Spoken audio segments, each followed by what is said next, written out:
Good morning, everyone, and welcome to today's session, where we're going to be looking at the core areas targeted by credit unions for digital transformation. I'm going to be today's host. My name is John Haslam. I'm the Head of Member Engagement at the Association of British Credit Unions Limited. I'm going to be calling it ABCL from now on, because that's a bit of a mouthful. And I'm joined today by four people who have the misfortune of knowing me outside of this meeting and beforehand. We've got Ben, Paul, Phil and Kira. I'll ask them to introduce themselves very shortly. But before I do that, I just wanted to give you a bit of background on what we're going to be discussing today. As someone who, I work for the main trade association for credit unions in GB. And this is a massive part of our agenda at the moment. We know that the digital transformation, even before the pandemic, was something that was at the forefront of a lot of our members' minds. And I think that the pandemic has only proven that, has only hastened that, I suppose. And we've got some people today I know from my day job that are really at the forefront of doing that. And I'm really excited for sharing their stories. So hopefully you won't hear much from me today, because it's not about me, it's about our panelists. We're going to look at a few different things, but ultimately it's going to come back to 5 key areas in terms of digital transformation, and they are member engagement, products, compliance, workplace and operations. So we'll touch on those throughout in what I hope is a very conversational piece. So really do hope you enjoy it, but let's do some introductions. We'll start with the order I can see people. So Ben, if you could introduce yourself and your credit union, that would be great. Hi there, I'm Ben West. I'm Head of Business Development at London Mutual Credit Union, where I'm responsible for marketing, member experience and product and service innovation. So London Mutual's the largest credit union in London, and we serve the boroughs of Southwark, Lambeth, Westminster and Camden. So a lot of the kind of the centre of London itself, as well as along with Serve and Protect and Plain Saver, all members of the UK Armed Forces. As a credit union, I think we're quite proud to have had a little bit of a track record. We're coming up for 40 years old next year. We're quite proud of kind of having a track record of a few of the firsts in terms of the credit union sector. So looking back over the past 30, 40 years, we were the first credit union to offer salary deduction, first to have premises and pay members of staff, and then kind of more recently, we're one of I think still a relatively small number of credit unions that have built the in-house IT capacity to be able to offer current accounts to our members on our own sort of core banking infrastructure. So in terms of kind of technology, we're pleased to kind of hopefully be sort of helping to drive the digital transformation within the credit union sector. But I think for us, and obviously I'll come on to this a little bit more. I think we're starting to look at how we can turn that digital adoption into real kind of genuine digital transformation, in terms of looking at how those kind of changes in technology and member expectations and behaviour can drive sort of wider changes in how we run ourselves, our kind of internal culture, how we interact with our members. And so looking at ways that it's not just about adopting the technology, but using that to drive change in the business. So I'll leave it at that. Some really good sort of in good company today. So I'm looking forward to a good discussion. Thank you so much, Ben. Paul, would you mind introducing yourself? No problem. Thank you, John, and welcome to everyone. My name is Paul Norgrove. I'm the Chief Executive of Serve and Protect Credit Union. I've been in the role maybe 4 or 5 years, and really since that time we've really changed our tack from being more of a traditionally branch-orientated organisation to sort of a digital first, and really enjoyed some massive success through some internal changes and also moving to that approach. Similarly to Ben, we serve the armed forces, but our heritage is in the police family. We also serve the prison, the fire service and health service. So we are a closed bond credit union. So for those of you that don't know, we serve particular employee segments, and those are our 5 key markets that we serve. What we're really interested in at the moment, and pleased to be invited along by the team to talk today, is around acknowledging what limitations exist for some credit unions in terms of the costs of full and wide digital transformation, but how credit unions can leverage their own internal thoughts and decisions to ensure that they can meet the members' needs more through innovative digital transformation, which doesn't always mean lots and lots of zeros on the end of the check. So for ourselves, it's actually similar to what Ben said, building in-house capabilities, partnering with local companies, non-traditional within the space, to really sort of drive that collaborative thinking and not just digitally transform for our own vanity, but to put that value of service back into the members' hands. And one of the things that we're really interested in is giving data back to people to sort of improve their financial education and help them understand things around their own credit worthiness and their behaviour that will better serve them, not just with us, but better serve them throughout their career in the protective services family. And I'll hand you back to John on that note. Thank you. Thanks, Paul. A thread already coming out, change for change's sake, perhaps not desirable. There needs to be, an output on the back of that your members are going to find valuable. So, Phil, over to you. Okay. Hello, my name's Phil Cole. I'm Chief Exec of Advanced Credit Union in Birmingham, and we cover a common bond living and working in the B postcode, so that covers largely Birmingham, Solihull, from Tamworth to Redditch. It's about 1.8 million people. Sadly, our membership is a fraction of that, only about 5,500. I think on this panel, I think we are the smallest credit union. So we're very much a community credit union. Our active demographic tends to be young families in the 20s and 30s. They tend to be lower income. Our average loan is just a little above £500. Loans tend to be for household cash flow, Christmas, home improvements, holidays, and cars, and that sort of thing. And as a business, we've got assets about 4 million, and we lend about 2.8 million a year. And I have 8 staff in our office. As far as digital journey is concerned, I think we're probably going to be a bit behind some of the people on this panel. One thing I've learned is when you're a small credit union, you don't have budget or resources to make mistakes. So you tend to tread very carefully and quite deliberately.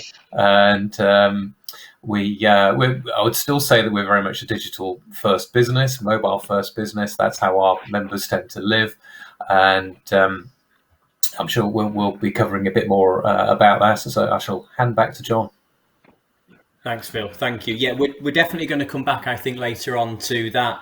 It's already been mentioned a couple of times, that balance between wanting the best technology and perhaps, or in some cases, simply being able to afford it, but also not doing so, making it a Pyrrhic victory, just affording it and then not necessarily being able to do much with it. So I'd be interested to draw that out later on, absolutely. And then, Kira, would you mind telling us a bit about yourself and your credit union? Hi, my name's Kira Davis, and I'm the Chief Exec of Metro Moneywise Credit Union, and we're a payroll credit union based in the northwest of England in Rochdale. So our members join us primarily through their employer. We work with 42 different payroll employers.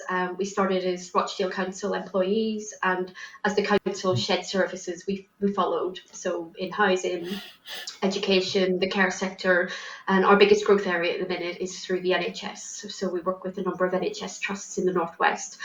So our approach to digital, I'm the credit union's first chief exec, so we've been going for 30 years, but I'm the first time they've employed a leader within the organisation, and we were very paper-based when I first started. So my approach to digital transformation is very much pragmatic. So for me, it's a journey, not a destination. We haven't got a massive vision as to where we want to be.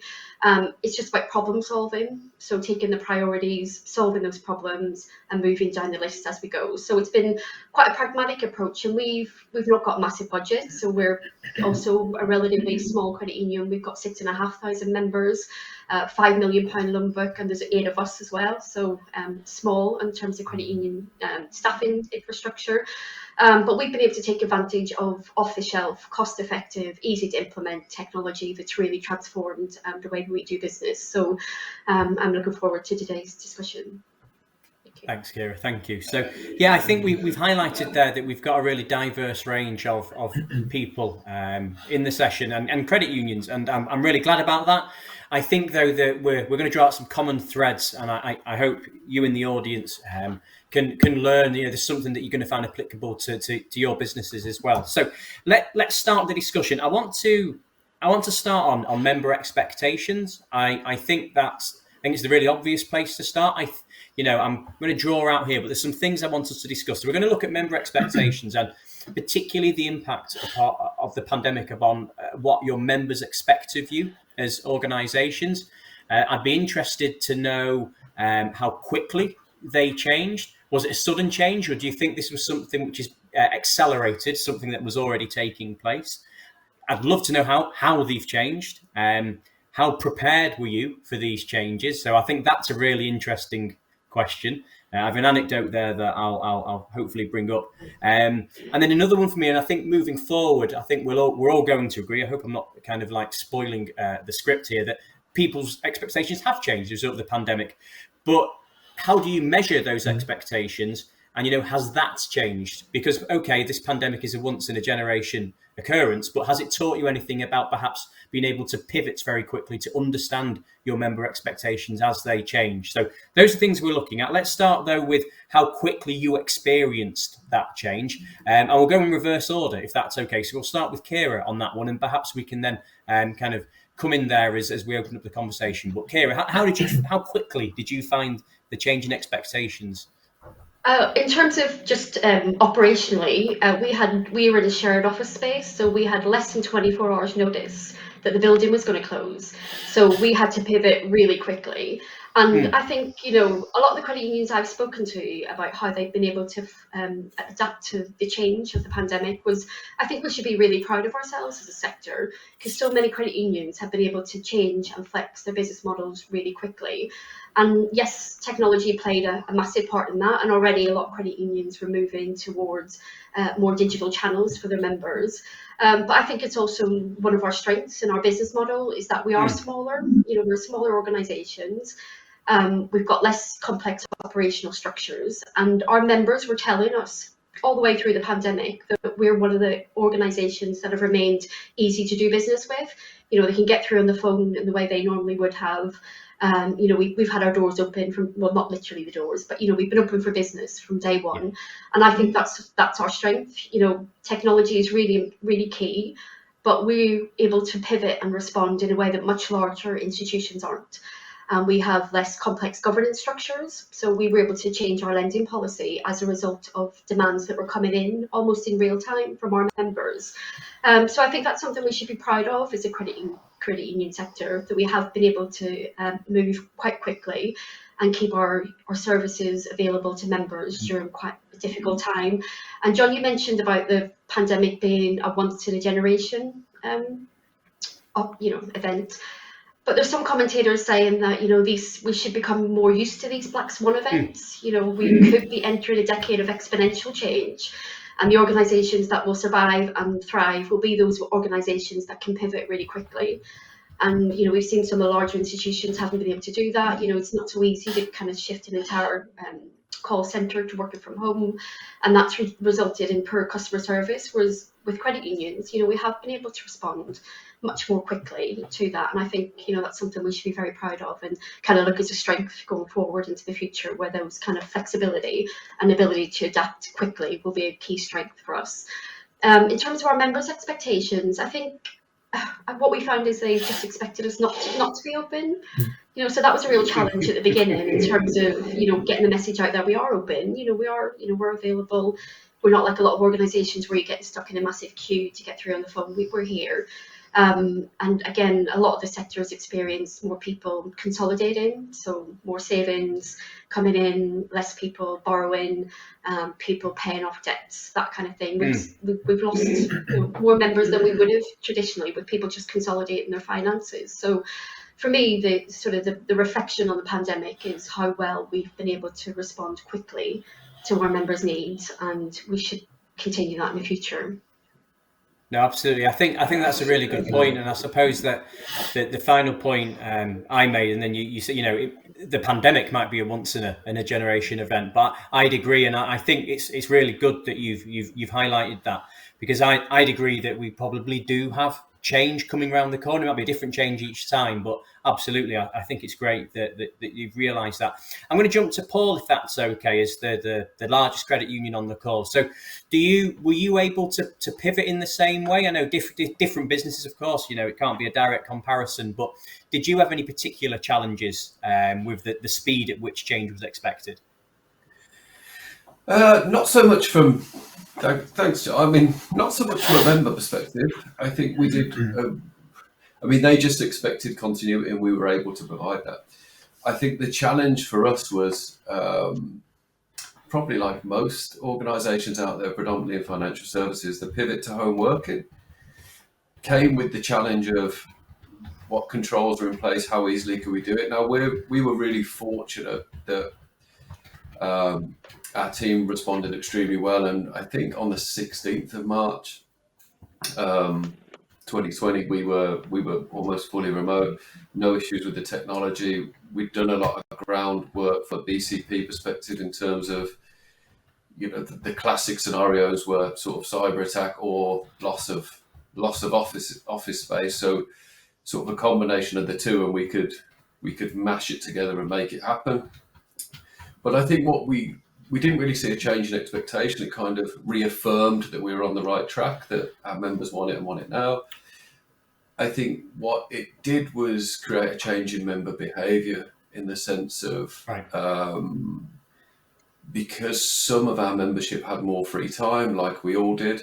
We weren't spending an hour in the day to travel to work and or anything like that. It almost created this sort of not just digital 24/7 expectation, but it kind of set the expectation that everybody was around all the time to do everything. And that's taken a little bit of time to sort of ease away. But really, I just think it highlighted, and Kira hit the point, those that could pivot and meet the expectation quickly and those that could remain relevant in the hardest times will be the organisations that succeed. And I think COVID is and still is a challenge. But I think there'll be more and more, whether it be technology, whether it be political-based, movements that cause us challenges as organisations. And I think it's those that are light on their feet that will succeed, which is why the fintech industry, or techfin, or whatever you want to call it, is really interesting, because the more established big players, it's harder to move things. And even though we're a large credit union, it was 35 people moving to home working, and it was a few switches here and there to make things happen. It was much easier for us to do as a smaller organisation than it would be for, I don't know, some of the building societies that we'll know, but I'll be speaking in the other sessions. And I think that should be celebrated, but also how do we scale but still keep that nimbleness is sort of how we're looking at things at this moment in time. Brilliant, thanks. Thank you. Phil and Ben, I suppose a question for you both. Very, very different credit unions, but I suppose as community credit unions specifically, was there any particular changes and challenges you had? And I think Paul raised a good point that sometimes as your members' behaviour changes, that the expectation change will follow on from that. As community credit unions, have you noticed any drastic changes in terms of expectation as a result of a change in behaviour from your members? Yeah, if I can take it. I think for us the question is around this kind of interaction between the online and the offline worlds. I think one of the, obviously during the pandemic, things like remote working, what we're doing now, those things became a lot more normalized, and I think people became a lot more used to taking for granted that you can work with your sort of financial institution online. I guess the question for us is that now people are sort of starting to come back. The question is, how can you create a sort of seamless experience between both online and offline? So we operate a set of 3 physical branches, and so we were quite proud to be able to keep those open throughout the pandemic, because actually the people who rely on those branches aren't necessarily people who can or perhaps ever will be able to access their money through mobile apps and things like that. But I think the question there is that as the shift towards online accelerates, and what is the role of the physical branch? Because actually, as I say, the people, as the kind of the audience for physical branches gets smaller, the question, the need gets greater, and the groups of people who really rely on them become more concentrated. And I think that's a big question for credit unions, as for example, we saw an acceleration, I think, in the trend of banks closing their branches, and so more and more the kind of the credit union could very well end up being the only financial institution to have a physical presence, and how do we serve that audience that has disproportionately perhaps more complex need and more challenging financial backgrounds. No, absolutely. Yeah, the bricks and mortar question is a whole other session, Yeah. I think, but one I'd be very interested to take part in. Phil, a question for you building on that. I love the fact that, you said yourself, you're the smallest credit union on the panel today. I think in the overall scheme of things, you're probably average sized in terms of assets, but you described yourself as digital first. Was that something that you would have done, say, in February 2020, or is that changed since then? Yes. Yeah. I'm, as you know, John, I'm quite keen on the digital things anyway. Yeah. So I'd say we've probably been on a bit of a digital journey for the last 4 or 5 years. About a quarter of our office used to be paper to the ceiling and then filling the corridors in between. That's all gone. It's completely empty desks now, but it's been a long journey. And perhaps the difficulty that I think we're all facing was with our members, trying to persuade them to be a bit more digital. And part of financial education for us as a credit union was sometimes sit down with a member and explain to them how to use internet banking. It's not quite as scary as they first imagine. And looking forward, I think that will be how banking and money will be. The branch network, as Ben says, it isn't going to be there. Money will be, by and large, digital first. The other thing that I think Paul touched on this about business continuity, and I was very conscious that anything could happen. It's a bit of my previous life as well, and I think when a bus was set on fire outside our office, we start to think, well, actually, this is the sort of thing that really you need to have some facility to be able to operate remotely. So by the time we got to lockdown in March, it was just staff went home with their computers and a chair, and they just carried on. If anything, I think customers experienced better customer service because staff I found were happier at home. They'd start earlier. They're quite happy to do a little bit in the evening as well because there's nothing else to do. And I think we shifted our members' expectations a little bit at that point. We introduced video chat, video calls with people, and we've kept that going since we opened the branches again. People just like it. It's quicker and easier for us. If somebody doesn't turn up, it's not a big problem. We'll just call the next person. So I think by and large, it's been great for our members. I think for the members who are very much cash depositors, it tends to be the older members, much smaller part of our membership, and some of them were sort of turning up with thousands of pounds when we reopened and sat on their money for all that time. A bit of a money laundering issue, but we get around that one. And even with some of those members, just sitting them down, explaining how internet banking works, it's really not as scary as they thought. And once they realise they don't always need to come into the branch, and as Ben says, what is then the purpose of your branch? I think that will be changing, and I think some of the banks have realised that too. No, I think you've raised a really good point there that I hadn't thought of in that way before, which is sometimes almost, you spoke about helping people to understand online banking, almost you can make the transformation digitally and then help change people's expectations and behavior on the back of that. The digital transformation doesn't have to be propelled by you observing something within your membership. That's really important, of course, but I think it's a really good way of thinking about it. I also think, and I'm glad you and Ben have both mentioned it, that it's important to not forget that there will be people whose expectations don't change. And I think, again, there's a big question, the cash question you've mentioned there. It might be dwindling, but I don't think it will ever truly drop to zero. And I think we can't forget that not all members are always going to be comfortable with that, even if the majority and an increasing majority become more comfortable with digital access. But brilliant. All right. Well, thanks so much for that. I think that set the scene really well. So we're on to fastest finger first here, and a chance to show off a little bit, because I'd like to hear some case studies, effectively, of where do you think digital transformation can have the biggest impact for your credit union? But this may well be something you've already done. So if you've got a success story to share, it's a case of the person who starts speaking first is the person who gets to show off first. So is there anyone there who's got a particular success story about a digital transformation or a particular opinion on what's the next big thing that they're going to do? Oh, we're all too modest polite. Credit union people. Too polite. You're all too modest. Polite. I know they're there. Go on. I'll talk about one of ours.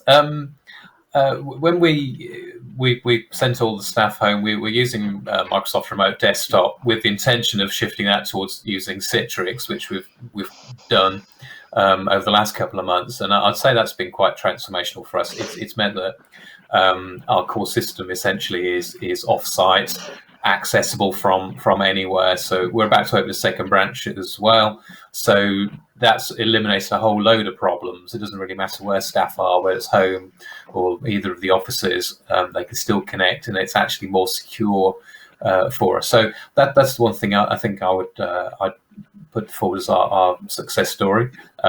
It's still things to iron out with that, but by and large, that's been quite significant for us.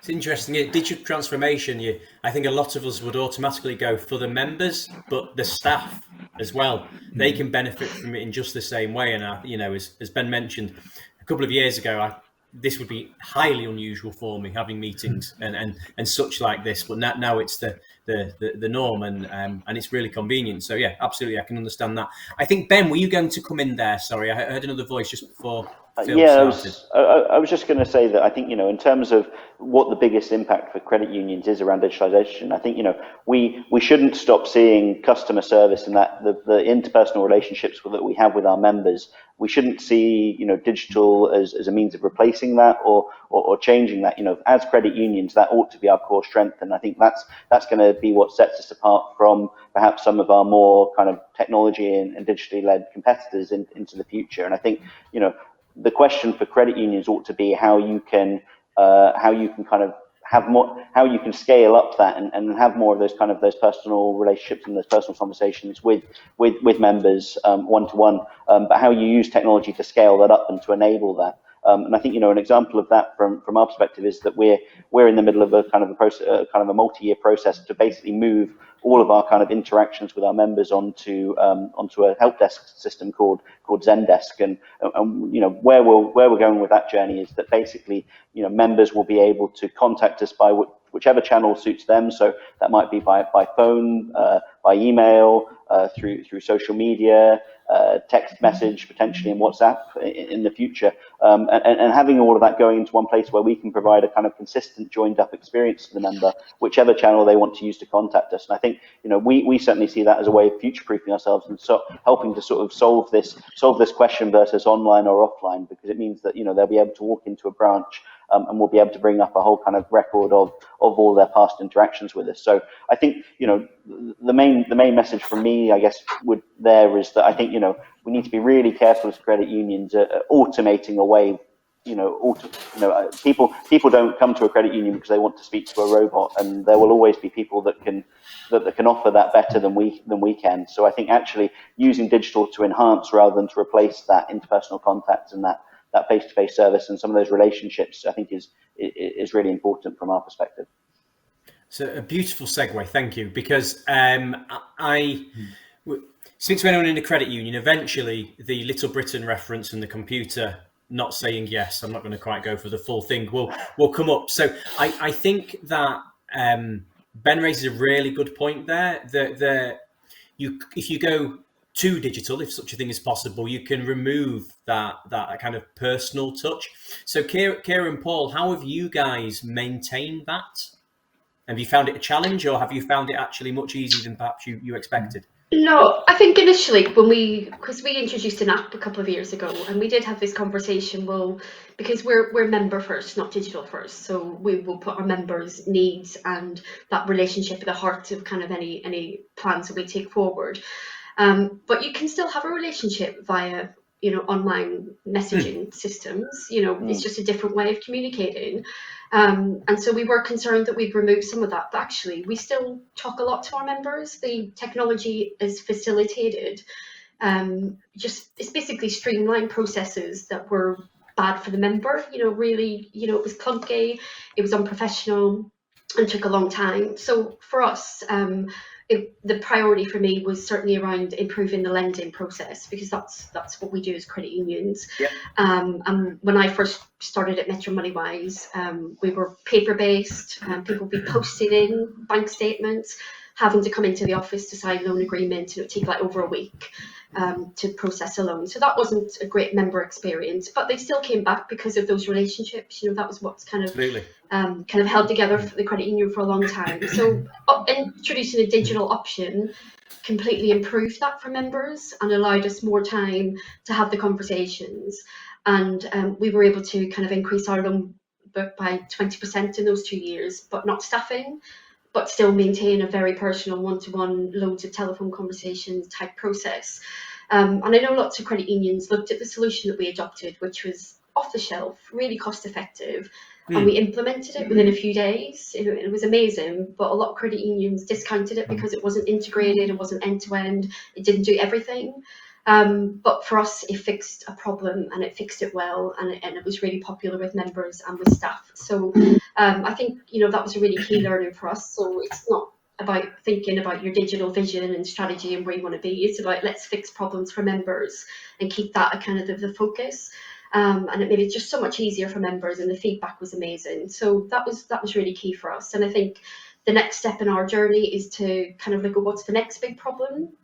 And we do savings as well, so we can't do balances and share withdrawals on the app because it doesn't integrate. But those are the kind of things that are, we're seeing more and more queries from members who have the expectation that they can see those balances and make share withdrawals on the app. So we're just in the process of moving to a new app that will do all of those things. And the thought of moving away from a well-established app was quite scary to be honest. And we did try our best to integrate that with our back office, but I'm sure we'll touch on this later, but the problems with your legacy systems are there for all to see. But once you break it down, once you can kind of see it from a member's perspective, and actually it's going to provide the member with a lot more functionality that they want, then it's the right thing to do. And one of my board members said to me, "Oh, is this definitely our long-term strategy?" And I thought, well, no, I don't think we as credit unions or any organisation can have a very long-term strategy, because we don't know where our members' expectations will be in 2 years.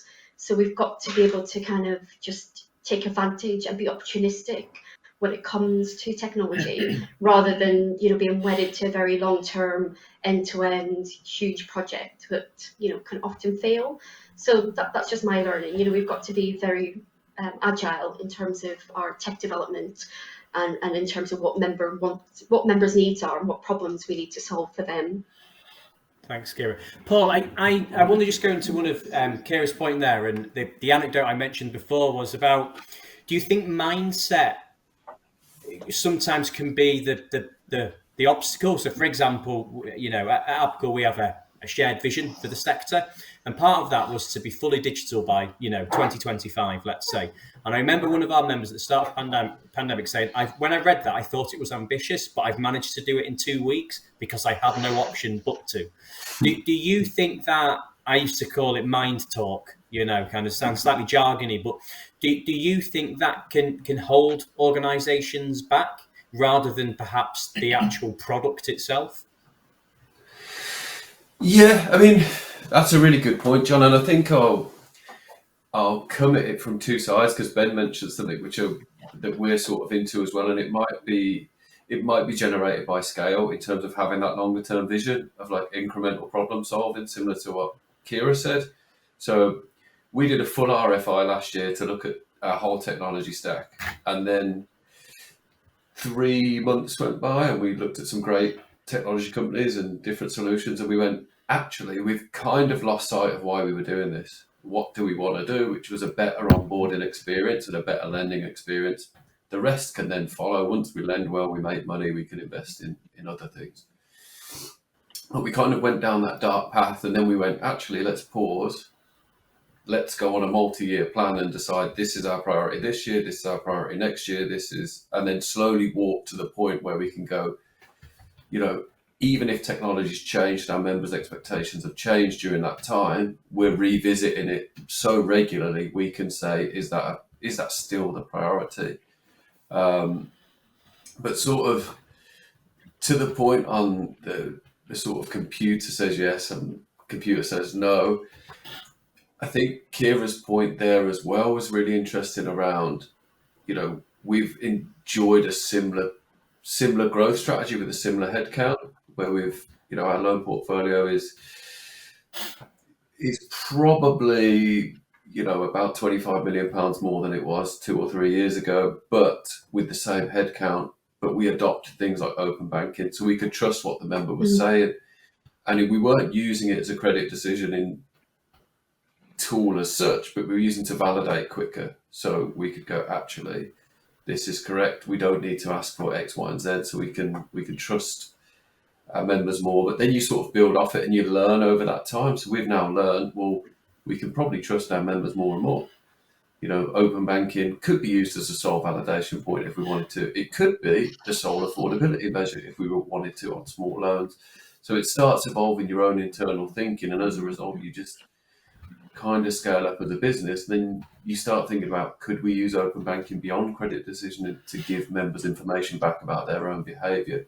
So it all tends to be sort of like rolling a snowball downhill, that 2 or 3 years ago, anybody on this panel probably wasn't thinking about open banking or, on FIDO style onboarding or anything like that. But by the very nature of our members' expectations changing, technology being available, us experimenting, living, learning things, our own dialogue and our own thoughts changed to the point whereby we couldn't now do without some of those things that we put in, some of it optional, but some of it because we had to back in March 2020, we suddenly can't unlearn it and take it away because it's worked so well. And I think that's the interesting point about digital transformation. Is it want? Is it need? Is it necessity? But by and large, once you've committed, you're in. You're all in forever, and that's what's quite exciting.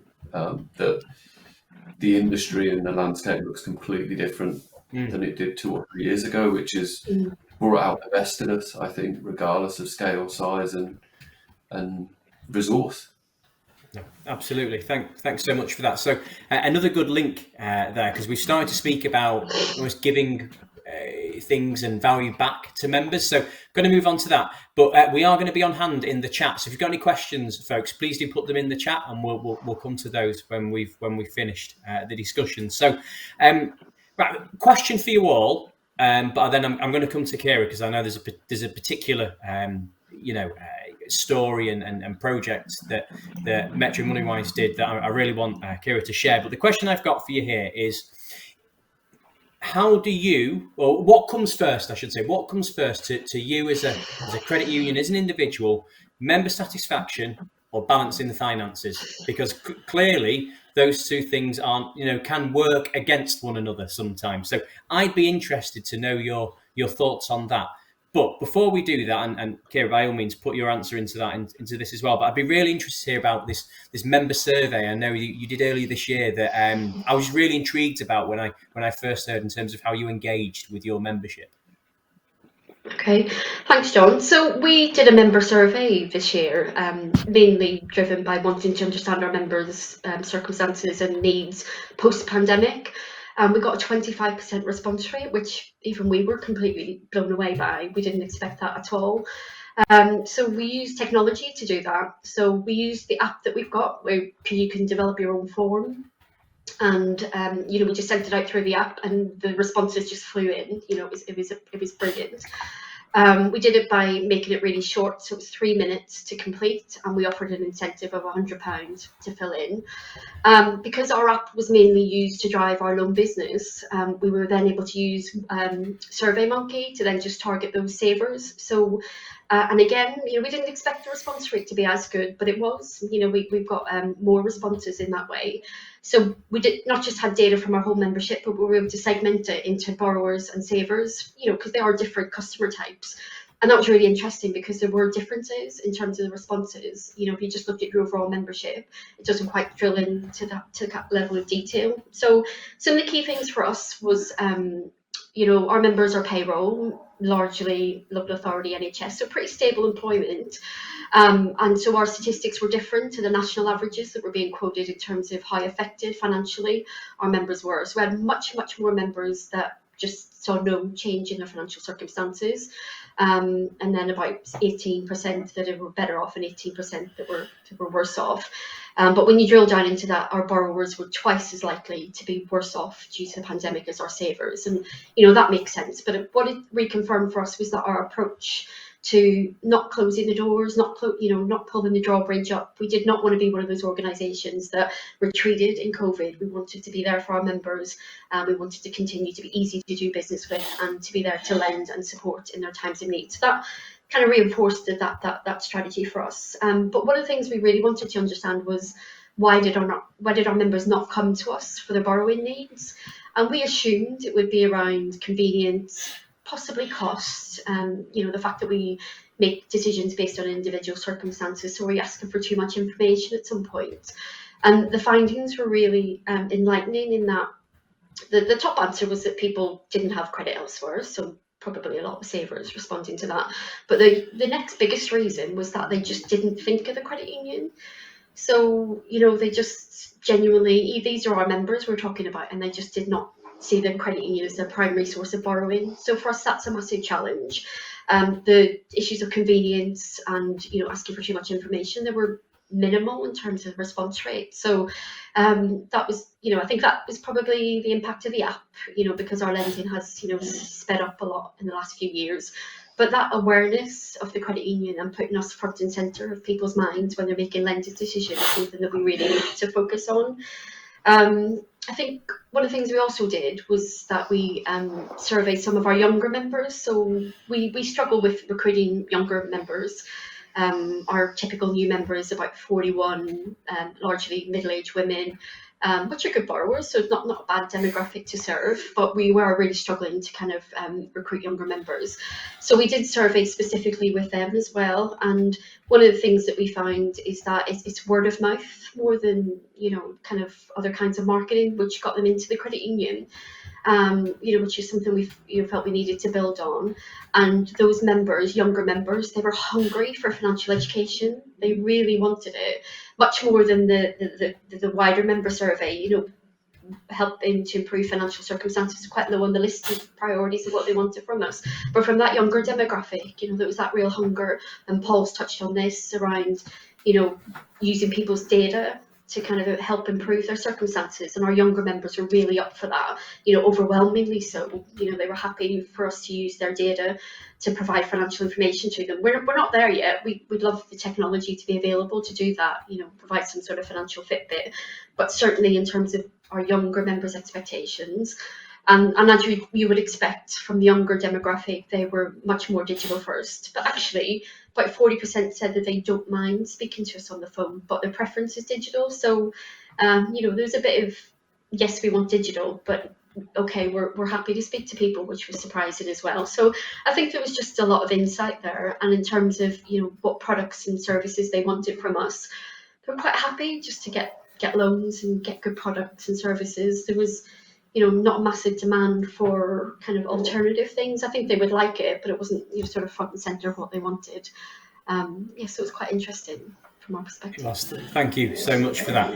I think the last question I want to ask, just in the interest of time, I'm going to move to this because I want to make sure that I give each of you the opportunity to answer this question fully. So it was few things. So I'm going to read out a few thoughts we've had, but then I'm going to ask a particular question. It was, does digital transformation have to be intimidating? How do you approach it? in a way that best suits your credit union. So those type of thoughts. But the question, I want to phrase it like this, and it's how I want you to answer it. If I could magic up a time machine and transport you back 2 years to speak to yourself 2 years ago, what advice would you give yourself about digital transformation? But you're not allowed to tell them the pandemic's around the corner. So how would you teach yourself to be ready for the pandemic without telling yourself there's a pandemic coming around the corner? So the first person who gets that has got no time to think about it. So it's going to be Ben. I think, from our perspective, I think, the shift to remote working was something which, as Paul has touched on, we've got a team of sort of 40 staff here, and so a range of different sort of types of roles and kind of different types of responsibilities. So I guess with the benefit of hindsight, having ready to go, I think would be a really interesting one. And I think more broadly, going back in time, maybe 2 years, look at and get the joined up sort of the contact center right in terms of relationships both on and offline. Those members more joined up. Brilliant. Thanks so much, Ben. And so we'll stick with the order. I can see people on my screen. So Paul. Yeah, I got a little bit longer than Ben to think about, but still didn't really get to anything. I think mobilising. I mean, we were quite good, but we obviously had some learnings. But mobilising agile working to have it much more front and centre as a priority. I'd also probably tell myself there's no magic bullet.